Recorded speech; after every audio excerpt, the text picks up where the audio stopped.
एजेंडे पे चलता है, राष्ट्र हित के, है ना? तो उसके संग जुड़ना एक खुद में एक बहुत मतलब मन में इतना स्थिरता आ गया है मेरे अभी कि आपको मैं समझा नहीं सकता हूँ। और इस मंच से मैं अपने क्षेत्र के लिए, बक्सर के लिए, बिहार के लिए, पूरे देश के लिए जहाँ जो पार्टी काम करवाएगी मुझसे, मैं करने को तैयार हूँ। उस काम के दौरान मुझे पक्का यकीन है कि बहुत कुछ सीखने को मिलेगा। बहुत कम समय तक जनसभा से जुड़े हैं, क्या कुछ मतलब बाधाएं आई कि आपने? नहीं, नहीं, देखिए वो तो एक प्रोसेस में मैं तो आया था भाजपा के लिए ना, मैं बाकी किसी के लिए थोड़ी आया था। तो मैं आईपीएस की जब नौकरी थी छोड़ा तो भाजपा के लिए आया।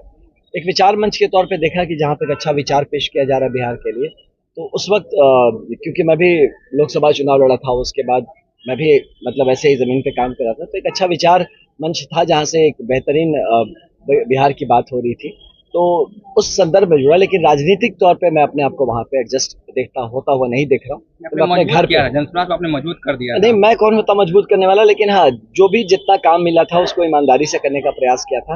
लेकिन ठीक है, एक नए दल है, उनका एक अलग तरीका है। और मैं देखिए भाजपा के लिए आया था, मैं भाजपा में आ गया हूँ। आई थिंक यही अल्टीमेट गंतव्य मेरा था कि भाजपा में आके अब भाजपा के माध्यम से अपने बिहार का और देश का सेवा करते रहे। बहुत सारे साथी जनसभा में छूट गए हैं आपके। नहीं, साथी देखिए, तो अब मैं अब कुछ उनको बोलूंगा नहीं, लेकिन साथी जो पर्सनल दोस्ती होती है वो तो रहेगी, हमेशा सबसे रहेगी।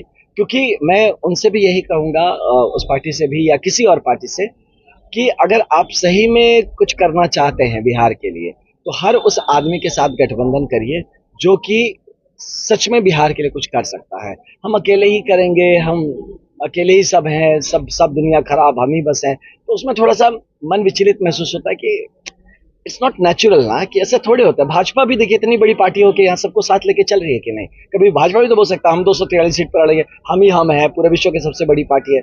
भाजपा तो ऐसा नहीं। तो ये ह्यूमिलिटी जो है ना, एक जो इंसान जितना बड़ा होता है पेड़ उतना ही विनम्र रहता है।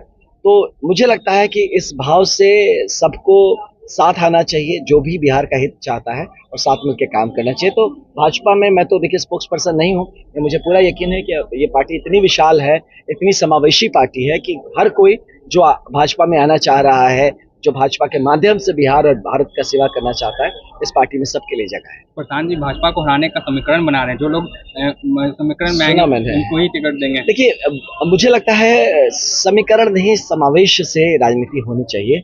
जो कि माननीय प्रधानमंत्री अगर नरेंद्र मोदी जी को आप सुनेंगे तो कई बार इस बात को कहते हैं कि समावेशी समाज बनना चाहिए। और मुझे लगता है भाजपा इस बात को लेके चलती है। तो यहाँ पे समीकरण पे भाजपा मुझे लगता है कि काम करती है, समावेश पे काम करती है। और ये समावेशी समाज अगर बनेगा तभी सही मायने में बिहार अपनी मतलब जो ऊंचाइयों की शिखर है वहां तक पहुंच पाएगा। वोटर अधिकार यात्रा निकला हुआ है, तेजस्वी राहुल गांधी लगातार क्षेत्र में, क्या कहेंगे?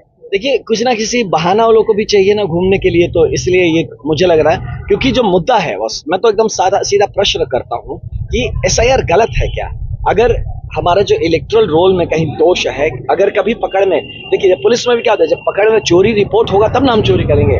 जब तक रिपोर्ट नहीं हुआ हमको कैसे? अगर आज ऐसा चीज मामला खुल के आया है कि कुछ गलत है, तो एसआईआर क्यों नहीं होना चाहिए, आप बताइए, है ना? तो इसीलिए एसआईआर हो रहा है कि अब ये जब परिष्कृत हो जाएगा इलेक्टोरल रोल, तो आगे आने वाले चुनाव में जो चुनाव होंगे वो एकदम फेयर चुनाव होंगे। तो इसके लिए आपको भाजपा को और एनडीए सरकार को बधाई देना चाहिए कि इस लूप होल को उन्होंने पकड़ा और इस पे काम करा, और ये प्योर राष्ट्रीय हित के लिए काम हो रहा है, मैं ये मानता हूँ।